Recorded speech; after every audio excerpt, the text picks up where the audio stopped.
I believe that the fundamental premise behind this entire panel and these series of panels is faulty. The fundamental premise is that there was a controversy involved in hide and seek, and the word has been said again and again on this panel and on other panels.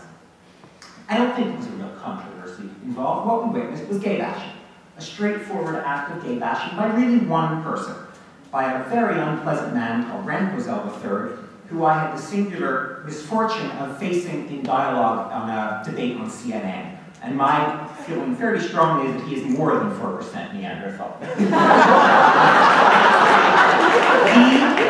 He hates homosexuals. It's as simple as that. He hates homosexuality. It became very clear on that debate and throughout this entire, I was going to say controversy, this entire event, that the crucifix covered with ants was absolutely minor in his issue. He said on CNN, when John King said, well, once it's removed, so is there no longer an issue? And he said, of course there's still an issue. There's still homoerotic art in that exhibition, and the Smithsonian admits that there's homoerotic art in that exhibition.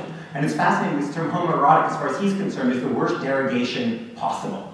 If they admit to homoeroticism, then there's obviously something corrupt and evil. This is a man who hates images of homosexuals because he hates homosexuals.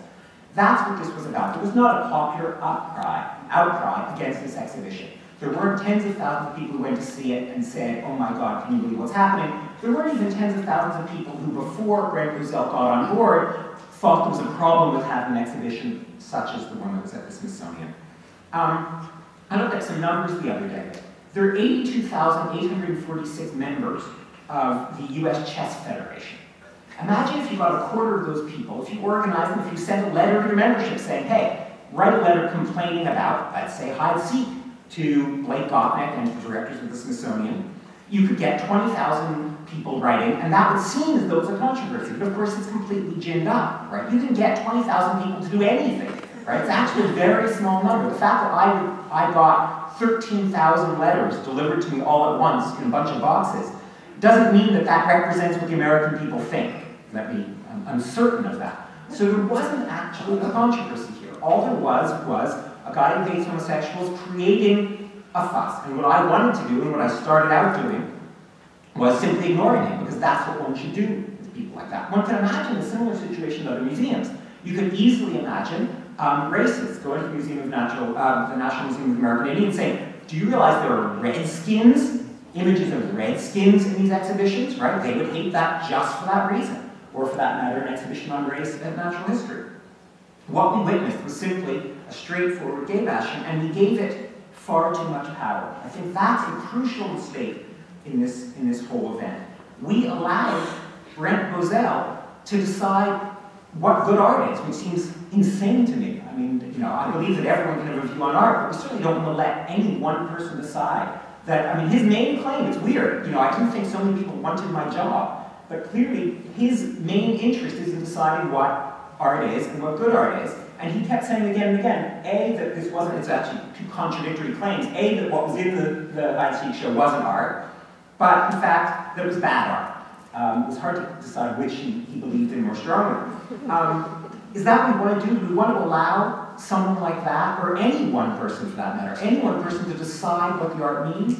One of the things that distressed me so much was this claim that, in fact, the David Boronovich, the 11 seconds, we're talking 11 seconds of footage of ants crawling a crucifix was clearly anti-religious. And by pulling the video from the show, there's a kind of acceptance of that as the fact. Rather than saying, oh, wait a minute, that's not, you don't get to decide that it's anti-religious. The fact that you think it is doesn't mean that that's the case. By pulling the video, you're really saying, it seems to me, that yes, it is anti-religious and that's going to hurt people's sensibilities, so we're going to take it out. What it's saying is that art can't have plural meanings. What it's saying is that art has specific meanings, and by attending to the sensitivities of stakeholders, what you're really saying is that we can figure out what the art means, decide who's going to be offended, and then take it out of the show.